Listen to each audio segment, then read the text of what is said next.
Hello everyone, পাহাড়ি ঘরকন্যা চ্যানেলে আপনাদের সকলকে জানাই স্বাগতম। আশা করছি সকলে ভালো আছেন। এগুলো হচ্ছে দুমৌসুমি, যা পাহাড়ে শুধুমাত্র শীতকালে পাওয়া যায়। আমি শিমের দুই ধারে একটু শক্ত আঁশগুলো ফেলে দিচ্ছি এবং ভালোভাবে ধুয়ে গরম জলে আমি বসিয়ে দেব হালকা লবণ দিয়ে।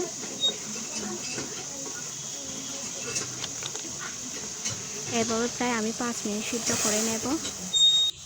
আমার সিদ্ধ করা প্রায় শেষের দিকে, আপনারা দেখতেই পাচ্ছেন প্রায় নরম হয়ে গেছে। এখন একটা বাটিতে নিয়ে নেব আমি শিমগুলো। তার সাথে নিয়ে নিলাম কিছু পেঁয়াজ এবং নাপ্পি দিয়ে মরিচ ভর্তা, সাথে নিলাম শুটকি। এখন মিক্স করে নেব হালকা লবণ দিয়ে। অবশেষে আমার ভর্তা প্রায় রেডি। এখন হচ্ছে শুধুমাত্র খাওয়ার পালা। আর আমার এই ছোট্ট ভিডিওটি যদি আপনাদের ভালো লেগে থাকে তাহলে লাইক, কমেন্ট, শেয়ার দিয়ে একটু পাশে থাকবেন।